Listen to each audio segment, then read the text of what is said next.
Bangladesh badminton ফেডারেশনের যে বর্তমান যে অবস্থা আসলে অত্যন্ত নাজুক। এই ফেডারেশনের আন্ডারে ব্যাডমিন্টনের যে খেলা সারা বছর যেভাবে হওয়া উচিত, দীর্ঘদিন যাবৎ খেলাগুলো হচ্ছে না। সেকেন্ড ডিভিশন লিগ নাই, ফার্স্ট ডিভিশন লিগ নাই, প্রশিক্ষণ নাই, নামে মাত্র দু একটি টুর্নামেন্ট দিয়ে এই ফেডারেশনটি চলছে। আসলে এই দৈন্যতা দীর্ঘদিন যাবৎ।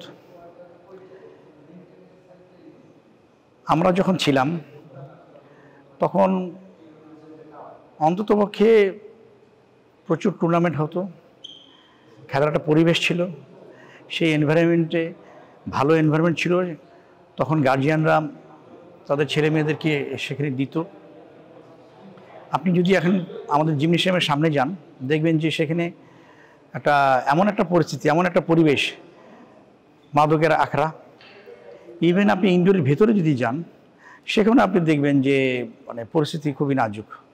আসলে গার্জিয়ানরা যে আসবে, গার্জিয়ানরা যে খেলতে দিবে বাচ্চাদেরকে, সেই পরিবেশটা বর্তমান ফেডারেশন তুলে ধরতে পারেনি। দীর্ঘদিন যাবৎ খেলাধুলার অঙ্গনটি তো রাজনৈতিকরণ করা হয়েছে। এখানে যারা যোগ্য তারা আসতে পারছে না, যারা মূল্যায়ন পাওয়ার কথা তারা মূল্যায়ন পাচ্ছে না। আমরা দেখেছি যে এই যে গত 5ই আগস্ট ছাত্র জনতার যেই বিপ্লব, যে অভ্যুত্থান হলো, সেটার যে স্পিরিট, সেই স্পিরিটের সাথে আমাদের ফেডারেশনের কর্মকাণ্ড এখন যাচ্ছে না। যারা অতীতে সেই ফ্যাসিস্ট সরকারের যারা বেনিফিশিয়ারি ছিল, যারা ফ্যাসিস্ট সরকারের সাথে ওতপ্রোতভাবে জড়িত ছিল, তাদের সেই ক্ষমতাকে অপব্যবহার করে যারা ফেডারেশনে বসেছিল, তারা এখনও আছে এবং আগামীতেও তারা এই ফেডারেশনে থাকার জন্য যে পরিকল্পনা করছে, এটা আসলে অত্যন্ত দুঃখজনক। আমরা মনে করি যে ক্রীড়াঙ্গনে একটা সুস্থ ধারা ফিরিয়ে আনার জন্য, আবার সেই খেলাধুলার মাঠে এসে আবার প্রাণ সঞ্চার করার জন্য অবশ্যই এদেরকে দ্রুত সরিয়ে দিয়ে, যারা এই ফ্যাসিস্ট সরকারের দোসর না এবং খেলাধুলার অঙ্গনের মানুষ, তাদেরকে এনে ফেডারেশনটিকে পুনরায় সুন্দর করে সাজানো উচিত। বর্তমান ব্যাডমিন্টন ফেডারেশনের যিনি সেক্রেটারি আছেন, উনি তো একজন আওয়ামী লীগের কর্মকর্তা। ওনার জেলার রাসেল কবির সুমন নামে একজন আছে, সে বেনিফিশিয়ারি। আওয়ামী লীগের বিভিন্ন কর্মকাণ্ড বলেন বা বিভিন্ন নেতৃবৃন্দের সাথে তার সেই ওতপ্রোতভাবে সে জড়িত ছিল। ওহিদুজ্জামান রাজু নামে একজন আছে, সে শেখ রাসেল ক্রীড়া চক্রের কেন্দ্রীয় কমিটির সদস্য, সেও আওয়ামী লীগের বেনিফিশিয়ারি এবং ওতপ্রোতভাবে জড়িত, এবং আরও দু একজন আছেন। এখন আমাদের কথা হচ্ছে যে এখনও তো তাদের যে অবস্থান, এটা আসলে অত্যন্ত দুঃখজনক। আমরা মনে করি যে এটা 5ই আগস্টের স্পিরিটের সাথে যায় না। বিষয়গুলো নিয়ে আমি এবং আরও আমার সাথে যারা আমাদের ব্যাডমিন্টন অনুরাগী বা ব্যাডমিন্টনের সাবেক খেলোয়াড়, এবং তারা আমরা ক্রীড়া পরিষদে যে সচিব মহোদয়ের সাথে আমরা দেখা করেছি, আমরা পুরো বিষয়টা তুলে ধরেছি এবং আওয়ামী ঘরানার বা ফ্যাসিস্ট সরকারের দোসরদের নামের তালিকাও আমরা তাদের কাছে দিয়ে এসেছি। এবং ওনারা আমাদের মাননীয় উপদেষ্টা এই ব্যাপারটি জানেন কিনা আমি জানি না, তবে যেহেতু আমরা সচিব মহোদয়ের কাছে দিয়ে এসেছি,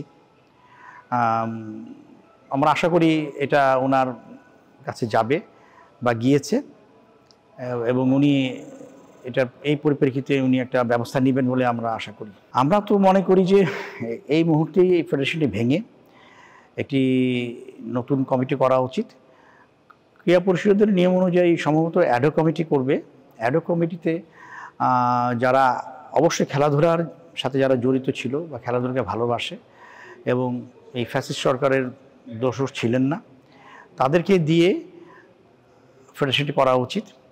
এখানে খেলাধুলার অঙ্গনের যদি মানুষ থাকে এবং ব্যাডমিন্টনের সাথে স্পেশালি যারা জড়িত আছে, যদি বেশিরভাগ মানুষ সেই অঙ্গনের হয়, তাহলে তারা একটা খেলোয়াড়ের দুঃখটা বুঝবে, একটা প্লেয়ার কিভাবে ডেভেলপ করবে এবং দেশীয় এবং আন্তর্জাতিকভাবে কিভাবে আমাদের দেশের নাম আরও ছড়িয়ে পড়বে, অবশ্যই সেই কমিটি সেভাবে কাজ করতে পারবে। গত 15-16 বছর যাবত তো আমরা ব্যাডমিন্টন অঙ্গনে আমরা স্পেশালি আমি তো যেতেই পারিনি, যেহেতু আমি একটি দলের সাথে সরাসরি রাজনীতির সাথে জড়িত। তারা আমাকে বিভিন্ন সময় হয়তো মাঠে গেলে তারা আপনার যেটাকে বলে যে হয়রানিটা সবসময় বিরোধী দলকে করা হয়েছে সেই জিনিসটি তারা কয়েকবার করেছে, পুলিশ দিয়ে ধরিয়ে দেওয়ার চেষ্টাও করেছে। আমি ন্যাশনাল টিমের কোচ ছিলাম, আমাকে কখনো তারা ডাকেনি, তা আমাকে ব্যবহার করার তারা চিন্তা কখনো করেনি। আমার একটি ফার্স্ট ডিভিশন ক্লাব আছে, যেহেতু দেশে লিগ হয় না, সেখানে আমাদের ক্লাবগুলোর কার্যকারিতাটা কমে গেছে। মানে সোজা কথা বলতে গেলে ওরা মানে আমাদের মতো যারা আমরা আমরা খেলোয়াড় ছিলাম, আমরা সংগঠক ছিলাম, আমাদেরকে তারা কখনোই কোনো মূল্যায়ন করেনি এবং কখনোই তারা আমাদেরকে আমাদের মেধা বা আমাদের যোগ্যতাকে কাজে লাগানোর জন্য তারা কখনো চেষ্টা করেনি।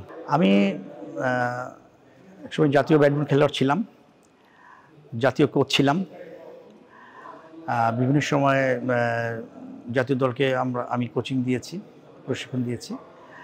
আমার একটি ফার্স্ট ডিভিশন ক্লাব আছে, যে ক্লাবটি সেকেন্ড ডিভিশন লিগ খেলে চ্যাম্পিয়ন হয়ে কয়েকবারই ফার্স্ট ডিভিশন লিগে অংশগ্রহণ করেছে। এছাড়াও আমি ফেডারেশন আমাকে যে সকল দায়িত্ব দিত, আম্পায়ারিং থেকে শুরু করে আমি বিভিন্ন টুর্নামেন্টের রেফারি, ডেপুটি রেফারির দায়িত্ব পালন করেছি। ইনশাল্লাহ যদি আমাকে যদি বর্তমান সরকার যদি আমাকে মূল্যায়ন করে, অবশ্যই আমি আমার দেশের জন্য, ক্রীড়াঙ্গনের জন্য, দেশের জন্য আমি কাজ করব। আসলে অলরেডি আমরা যেটা কাজ শুরু করেছি, আমরা একটা বডি চিন্তাভাবনা করছি। আমরা সাবেক যারা খেলোয়াড় ছিলাম, ব্যাডমিন্টন অনুরাগী বা ব্যাডমিন্টনের সাথে যারা জড়িত, তারা সবাই আমাকে সাধারণ সম্পাদক হিসেবেই দেখতে চায়।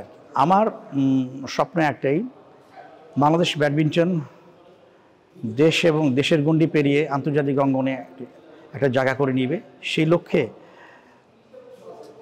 তৃণমূল থেকে শুরু করে আসলে খেলোয়াড় গড়ে তুলে নিয়ে আসতে হবে এবং দীর্ঘমেয়াদী প্রশিক্ষণ দিয়ে একটা পর্যায়ে নিয়ে আসতে হবে। পাশাপাশি দেখেন, আমাদের এখানে স্কুল যে টুর্নামেন্টগুলো আগে হতো সেগুলো নাই। স্কুল থেকে প্লেয়ার তৈরি করে নিয়ে আসতে হবে, বাছাই করে নিয়ে আসতে হবে। প্রতিটা জেলা থেকে বাছাই করে নিয়ে এসে দীর্ঘমেয়াদী প্রশিক্ষণ দিলেই আপনি একটা আন্তর্জাতিক মানের খেলোয়াড় তৈরি হবে।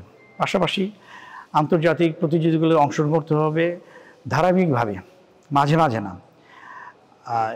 যদি আমরা এই লক্ষ্য নিয়ে কাজ করি, আমার মনে হয় আমাদের দেশের খেলোয়াড়রা একটা জায়গা করে নিবে এবং দেশকে একটা আন্তর্জাতিক পর্যায়ে সুনাম বয়ে আনার জন্য, একটা জায়গা করার জন্য একটা অবস্থান হবে একটা দেশের। আসলে যারা আছে তার মধ্যে ম্যাক্সিমামই অত্যন্ত মানে তারা আসলে দেশের স্বার্থে কতটুকু কাজ করেছে, এটা আপনারা ব্যাডমিন্টন অঙ্গনে যে ব্যাডমিন্টনের মাঠে যে ব্যাডমিন্টনের ব্যাপারে খোঁজখবর নিয়ে আপনারা জানতে পারবেন যে আসলে তারা শুধুমাত্র ব্যক্তি স্বার্থে কিছু টুর্নামেন্ট করে। প্লেয়ার তৈরির জন্য, খেলোয়াড় তৈরির জন্য, দেশের সুনামের জন্য তাদের কোনো পরিকল্পনা আছে বলে আমার জানা নাই। একটা গদ বাঁধা 2-1টি টুর্নামেন্ট এবং কিছু বিদেশ সফর করার জন্য তারা একটা ছক বাঁধা কিছু পরিকল্পনা নিয়ে রেখেছে। আসলে আন্তর্জাতিক পর্যায়ে ব্যাডমিন্টনকে পৌঁছে দেওয়ার জন্য সুনির্দিষ্ট কোনো পরিকল্পনা আছে বলে আমাদের জানা নেই।